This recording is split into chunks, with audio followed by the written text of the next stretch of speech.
James O'Keefe, the investigative journalist legend, has taken Eth-Gate viral. Now, it wasn't long ago an article said that this was coming, and it stems from Steven Narioff, an attorney and former advisor to Ethereum who has made a series of alarming allegations against the platform's founders Vitalik Buterin and Joseph Lubin. As per the report, Narioff asserts that the extent of the fraud in the Ethereum ecosystem surpasses the scale of the infamous FTX scandal involving Sam Bankman-Fried. Narioff in a statement emphasized the severity of the alleged fraud, saying, quote, "Ethereum is the fraudulent elephant in the room, in plain sight, 1000x bigger than SBF. Well, that sounds serious, like something we might want to look into.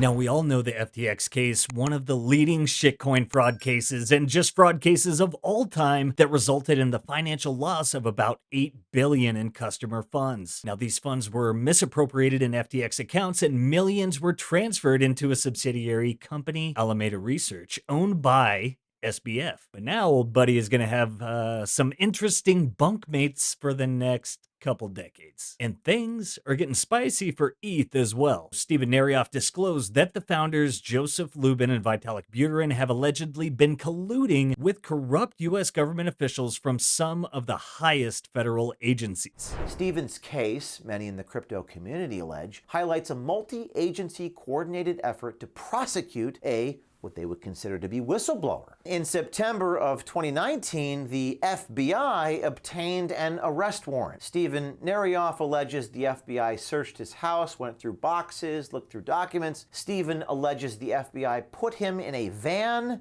and told him, "You're not going to see your kids for decades." They wanted information on the who's who in the crypto world. The former advisor mentioned prominent government figures that Ethereum may have had secret dealings with, including the present U.S. SEC chairman, Gary Gensler, and former U.S. SEC chairman, Jay Clayton. Joe Lubin and Vitalik Buterin have been at the front with corrupt officials at the highest levels of federal agencies, such as Clayton, Gensler, and many others, Narioff said. Now, Narioff's allegations suggest that Ethereum's corruption runs deep and high, and he's not wrong. Joe Lubin, the chief operations officer for Ethereum, had a call with Steven Narioff where he was talking about how with cryptocurrencies, there isn't a trail. Yeah, careful what you put in your emails, because I mean, those, you don't know who's going to be keeping those, and you don't know. Exactly. And again, as we've discussed, there's a tension between running an open, transparent organization and protecting ourselves. And so maybe we agree to be open and transparent, except for everything from 90 days ago and the past, because it's all gone. It's sort of like the way cryptocurrencies work. You can, there isn't a trail if you don't want there to be. Vitalik Buterin from Ethereum Foundation put out a roadmap for next year called The Purge, which deletes all data that's older than 1 year.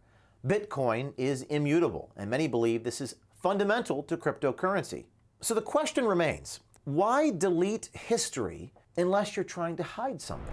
Not only is Ethereum the mother asshole from which the shitcoins spring, it is also a scam. At the end of the day, it is just a continuance of the fiat madness. In short, it's about as centralized and fiat as it gets. 3 words for you: 70% pre-buy. Proof of work is grounded in physics. The proof of stake is more about... It's politics. It's the Federal Reserve. It's exactly what we have. It's just a group of people who get to decide the rules. And it's essentially a system that is, it's a security. It's a company. So it's not an innovation in any sense. It's a step backward to what we already had, which is you get a bunch of people in charge of the money. I mean, go on. Talk about Cantillon effect. And it even appears Morgan Stanley in a report stated that ETH has become more centralized by shifting to proof of stake, as only 4 companies manage 60% of the validators. If you believe there's no second best, well, you're goddamn right. Because looking at Ethereum, we see centralization, fraud, and, blatant securities violations. Bitcoin is property. Ethereum, everything else in the crypto ecosystem, likely they're all securities. They're controlled by groups of developers. They're issued pursuant to ICOs, initial coin offerings. That makes them security. If there's a pre-mine and there was a group of individuals that initially control the thing, it makes it security. If anyone can exercise undue influence, it becomes a security. And technically, if you look at the definition, it's when you're you're making investment of money, relying upon the efforts of others and expectation of profit, it becomes an investment contract, a security. Now, if we go back in time a little bit, if you guys do remember a certain open source protocol that was sanctioned, and our fearless leader Nico speculated that Ethereum would become completely co-opted by the state and show itself to be what it is, a completely centralized system and protocol. But let's take a look here. Since the majority of the ETH nodes are run on AWS and Google, how long until the US government pressures them to only run open compliant IT nodes? We can see about 40% of Ethereum transactions are now OFAC compliant. So we have ETH enforcing OFAC censorship. So we know it's non-censorship resistant. It's centrally controlled. It's unverifiable. The supply, who knows what the supply schedule is? And they have backdoors. It's completely manipulated. My God, it's a complete shit show. The rollups and layer 2s that exist on Ethereum today, they basically all have what I call training wheels, like some kind of backdoor that lets developers come in and like say stop and change the protocol if they see that some kind of bug has happened. I'm sure everything's fine, like FTX. Everything was fine. Sunshine, roses, and unicorn ponies. Then when the bodies started hitting the floor, you figure out who's swimming naked. Would you classify Ethereum as a shitcoin? In your... For sure, it's the mother asshole from which the shitcoins spring. the king shitcoin? Yeah. Ethereum is basically a centralized OFAC compliant Fed coin, the mother asshole from which the shitcoins spring that keeps the whole scam running and running and running, from the scourge to the purge to the verge, and probably finishing with those turds. Oh yes, the mighty status compliant Ethereum. Go fuck yourself, Ethereum. There is only one truly decentralized free market money that originated from the market that is immutable, verifiable, absolutely scarce, with a fixed known monetary schedule, which has also survived numerous attacks, even from multiple state actors and from corporate interests. Please go see the block size wars, and here we are. We just continue.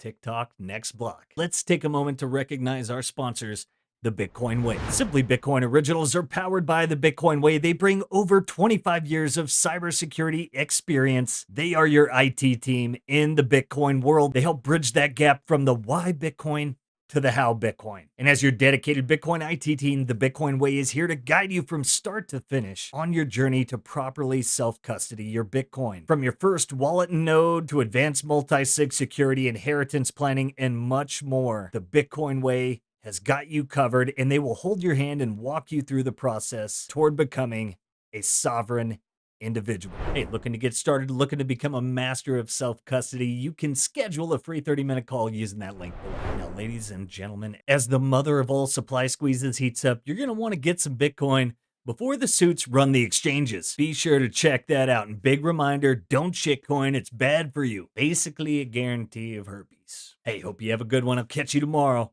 Peace. If you prefer to go down with the ship, fuck you.